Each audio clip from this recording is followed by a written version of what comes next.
ये कहानी एक डायन की है, काली डायन इस कहानी का नाम है। दोस्तों, मैंने यह कहानी बनाकर नहीं लिखी। यह कहानी एक सचमुच की घटना है जो कि मैंने अपने दादी से सुनी है और बहुत पुरानी है। कुछ लोगों का मानना है कि भूतों का कोई अस्तित्व नहीं होता है। आप लोग जानते हैं ना, भगवान का अस्तित्व होता है तो फिर भूतों का क्यों नहीं। सभी ने रामायण और महाभारत जैसे ग्रंथों में पढ़ा या किसी ने सुना होगा कि भगवान जब इस धरती पर थे तब भी भूत पिशाच हुआ करते थे। भगवान निराकार है। निराकार का अर्थ होता है जिसका कोई आकार नहीं होता। जो लोग जिस रूप में भगवान को पूजते हैं, भगवान उसी रूप में उसे दिखाई देते हैं। तो प्रेम से बोलिए भक्त और भगवान की जय। और समय व्यर्थ न करते हुए मैं आपको अपनी कहानी की ओर ले चलता हूँ। बहुत पुरानी बात है। तब पानी के ज्यादा साधन नहीं हुआ करते। लोग कुएं, बावड़ी, तालाब आदि से पानी पिया करते थे। तो यह कहानी भी एक तालाब की है जो कि उस काली डायन के जादू से अमृत से जहर बन गया था।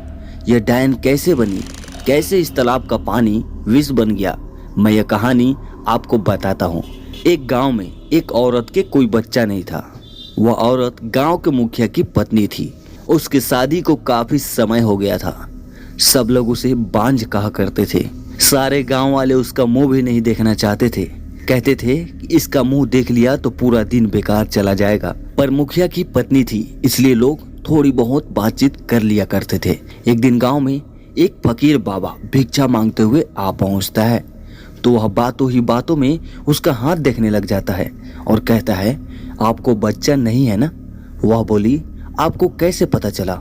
वह बोला, हम हस्तरेखा में निपुण हैं और हाथ देखकर यह बता सकते हैं कि क्या होने वाला है, क्या होगा। वह बोली, अच्छा तो यह बताओ कि मेरा बच्चा कब होगा? तो उसने कहा, आपको भगवान ने बच्चा तो नहीं दिया पर मैं एक रास्ता बताता हूँ, वह सुनो। अमावस्या की रात को किसी एक ऐसे लड़के की बलि पीपल के पेड़ के नीचे दे दो जो अपने माँ बाप का इकलौता पुत्र हो और उसके खून से अपने बाल धोना। फिर कहना, ऐ प्यासी आत्माओं, यह बलि मेरी तरफ से स्वीकार करो और मुझे एक पुत्र दे दो। एक लोटे में उस कुएं का पानी भरकर उसमें उसके शरीर की 2 बूंद खून मिलाकर खुद भी पी लेना और उस लड़के के सिर के बाल अपनी साड़ी की गांठ में बंधे रखना तो तुम्हें अवश्य एक पुत्र पैदा होगा। इतना कहकर वह वहां से भिक्षा लेकर चला गया। उस दिन के ठीक 3 दिन बाद अमावस्या थी। उस औरत ने वही किया जो उस बाबा ने बताया था। उसने अपनी देवरानी के लड़के की बलि दे दी और खून की 2 बूंदे पानी में मिलाकर खुद पी लिया और उस सिर के कुछ बाल को काटकर अपनी गांठ में बांध लिया और बिना पीछे मुड़े अपने घर आ गई। सुबह गांव वालों को पता चला कि मुखिया के भाई के बेटे को किसी ने मार के वहां फेंक रखा है। जब यह बात मुखिया और उसके भाई ने सुनी तो वह नंगे पैर दौड़े। धीरे धीरे सारा गांव इकट्ठा हो गया। उस लड़की की माँ का रो रो कर बुरा हाल हो गया था। तब किसी व्यक्ति ने हिम्मत जुटाकर उसका सिर को धड़ से जोड़ा और उसे नदी में बहाने की सलाह दी। वैसा ही किया। लोगों ने उस लाश को पानी में बहा दिया। सब लोग यही कह रहे थे कि किसने किया, यह सब कैसे हुआ। सब लोगों के लिए यह घटना चिंता का विषय बन गई थी। जब मुखिया घर पहुंचा तो क्या देखता है कि उसकी पत्नी तो पकवान बना रही थी। वह बड़ी खुश नजर आ रही थी। मुखिया ने क्रोध में कहा, क्या तुम्हें इस बात का बिल्कुल भी दुख नहीं है कि हमारे भाई का बेटा मर गया है? वह पहले ऐसी नजरों से देखी जैसे कि उसे मार ही डालेगी। फिर कहने लगी, लड़का उसका मरा है, मेरा नहीं, मैं क्यों शोक मनाऊं? और हंसने लगी और कहने लगी, तुम पागल हो, तुम्हें तो खुश होना चाहिए कि अब तुम्हारा भी एक पुत्र आने वाला है और यह जानकर और खुशी होगी कि वह इस जायदाद का अकेला वारिस होगा। मुखिया को ऐसी हंसी देखकर उसे रहा नहीं गया और उसे जान से मारने के लिए तलवार उठाने चला गया। वह अंदर तलवार ढूंढ रहा था पर तलवार नहीं मिली। जब वह पत्नी के बेद के पास पहुंचा तो क्या देखता है कि सारे कपड़े खून से लथपथ हैं और तलवार भी वहीं पड़ी है और उस पर खून लगा है। वह यह सब देखते ही समझ गया कि यह सब इसने पुत्र प्राप्ति के लिए बलि दी है। उसी ने उसे मारने का विचार बनाया। अगर मैं अभी इसको मार दूंगा तो सब लोग मुझे गलत समझेंगे और वह वहां से चला गया। उस दिन से गांव में ऐसी ऐसी घटना होने लगी कि किसी की भैंस मर गई, किसी ने उसे मार डाला और उसके शरीर के अंग इधर उधर फैले पड़े हैं, जैसे कि किसी ने उसे नोच नोच कर खाया हो। तो किसी दिन किसी का कुत्ता, किसी का बछड़ा, तो किसी की बकरी मर गई, और उसी तरीके से वह मर रहे थे जिस तरीके से भैंस को किसी ने मारा था। ऐसी घटना से सारा गांव परेशान था। किसी को यह समझ नहीं आ रहा था कि आखिर हो क्या रहा है। एक दिन की बात है, मुखिया रात को अपने गेट के पास सोया हुआ था। आधी रात के समय उसे गेट खुलने की आवाज आई। उसने देखा कि एक औरत बाल बिखरे हुए आधी रात को बाहर जा रही है। देखने में तो ऐसा लग रहा था कि जैसे उसको कोई खींच कर ले जा रहा हो। भादों की काली रात थी, चारों तरफ से आवाजें आ रही थी, कहीं सियार तो कहीं कुत्ते भौंकते। ऐसा लग रहा था कि जैसे यह रात जाने क्या कयामत ढाएगी। अचानक उसे गाय के बछड़े के रंभाने की आवाज आई। वह समझ गया, हो न हो यही सारे गांव की बर्बादी का कारण है। मुखिया के दिमाग में एक आइडिया आया, क्यों न मैं चलकर देखूं कि यह कहाँ जाती है। वह उठकर चल दिया। उसने आगे चल के क्या देखा कि पड़ोसी की गाय का बछड़े का कटा हुआ मुंडा पड़ा हुआ है, और उसके धड़ को वह औरत खींचकर पीपल की ओर ले जा रही थी। और ले जाकर उसने वही शब्द दोहराया, यह लोग प्यासी आत्माओं, मैं तुम्हारे लिए भोजन लाई हूँ। मुखिया यह सब नीम के पेड़ से छुपकर देख रहा था। एकदम वह क्या देखता है कि चार काली छाया वहां प्रकट हुई। देखते ही देखते वह ऐसे भयानक शरीर में बदल गई कि उसे देखकर उसके शरीर के रोए खड़े हो गए। उनको ये बड़े बड़े दांत, लाल लाल आंखें, शरीर पूरा जला हुआ, बड़े बड़े नाखून, आंखें तो ऐसी चमक रही थी कि बार बार बदलने वाली लाइट जल रही हो। इतना भयानक दृश्य उसने अपने जिंदगी में कभी नहीं देखा था। वह क्या देखता है कि वो चारों भूत और उसकी पत्नी उस लाश को खाने लगी, दोनों हाथों से लपालप, जैसे कि कोई भूखा व्यक्ति खाने पर टूट पड़ता हो। यह सब देखकर मुखिया के पैरों तले जमीन खिसक गई कि उसकी पत्नी एक डायन है। जब उन्होंने सारे मांस को नोच नोच कर खा डाला, तब उसने एक भूतों की बात सुनी। उन्होंने कहा कि बस 3 दिन बाद फिर अमावस्या है और हमारी शक्ति उस दिन बढ़ जाएगी। तब हम तुम्हें पूरी शक्ति सौंप देंगे और तुम अपनी मर्जी से कुछ भी कर सकती हो। तुम गांव वालों को अपनी उंगली पर नचा सकती हो।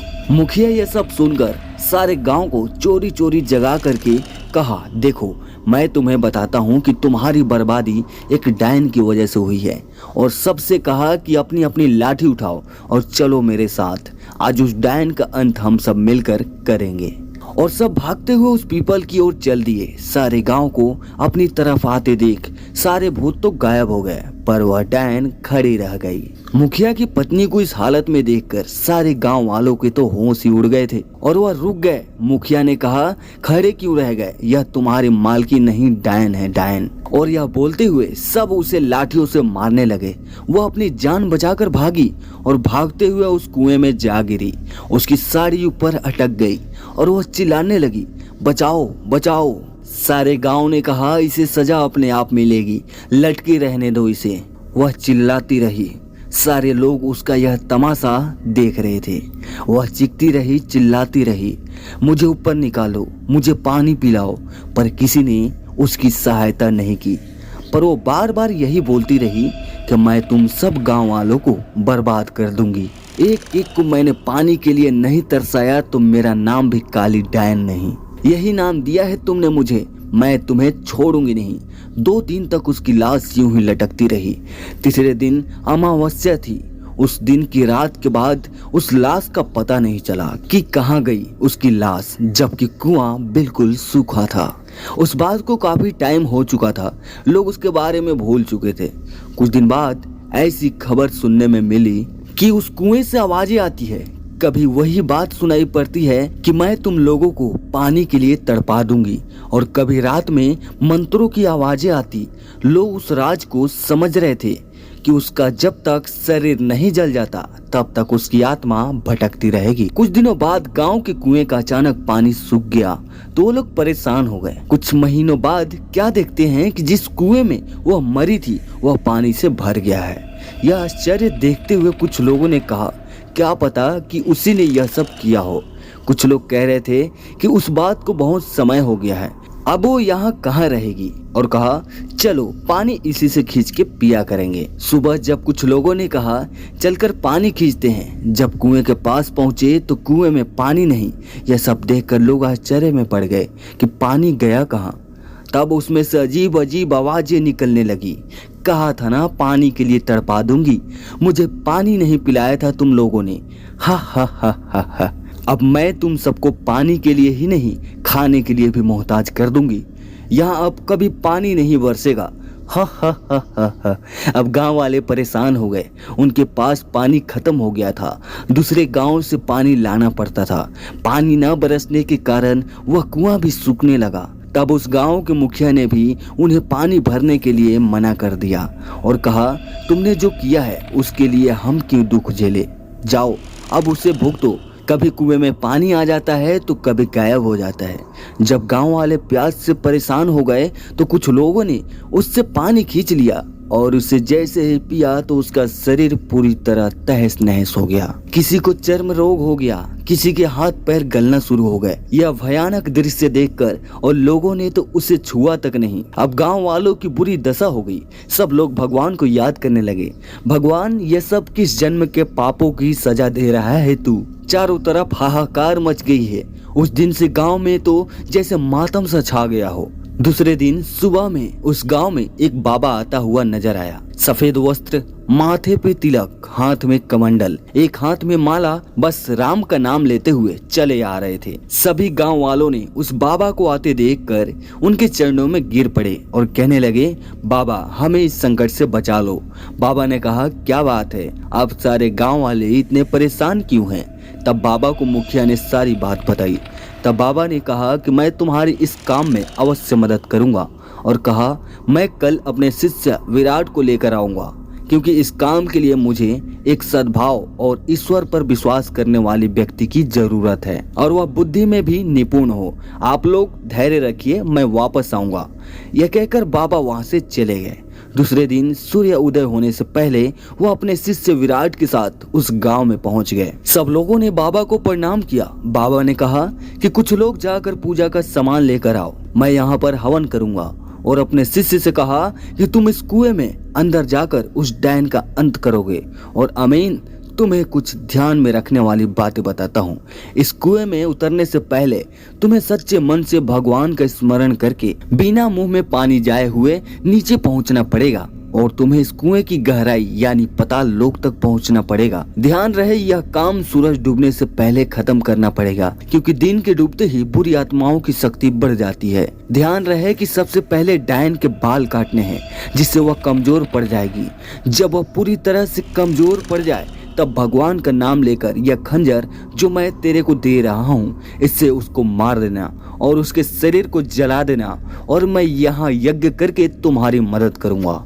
उनका शिष्य तो समझ गया, पर कुछ गांव वालों ने पूछा बाबा इस कुएं के पानी में कैसे उसकी लाश को जलाओगे? तब बाबा ने बताया कि वह पाताल लोक में अपने घरों की तरह रह रही है, वहाँ भी आत्माओं और भूतों प्रेतों का घर हुआ करते हैं। तब गांव वालों को समझ में आया। बाबा ने अपने शिष्य से कहा कि अब देर मत करो, तुम जल्दी जाओ। तब उनका शिष्य भगवान का नाम लेकर उस कुएं में कूद गया और इधर बाबा मंत्रों से यज्ञ करने लगे। जब विराट वहां पहुंचा तो क्या देखता है, काफी बड़ा खंडहर है और कहीं से मंत्रों की आवाजें आ रही हैं। तो वो वहां जाकर क्या देखता है कि एक बाल बिखरी हुई औरत आग में आहुति दिए जा रही है। जैसे ही वह उसके पास पहुंचा तो उसे पता चल गया और वह पीछे मुड़कर देखकर बोली कौन हो तुम और यहाँ क्यों आए हो? वह बोला मैं विराट हूँ और गांव वालों की तरफ से मैं तुम्हें यहाँ मारने के लिए आया हूँ। वह हंसने लगी, हा हा हा हा, तुम मारोगे मुझे? साधारण मनुष्य गांव वालों ने तुझे भेजा और तू मरने चला आया। लौट जा और अपने प्राण बचा ले मुझसे, नहीं तो।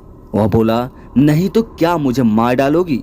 वह बोली समझदार हो। वह बोला तू अपने प्राण बचाना चाहती है तो इस गांव और इस कुएं को छोड़कर चली जाओ, नहीं तो मुझे मारना होगा। उसने इतना कहकर जैसे उसके ऊपर उसे मारने को झपटा, वह एकदम से गायब हो गई और उसका वार खाली निकल गया। अब बस उसे उसकी आवाजें सुनाई दे रही थी।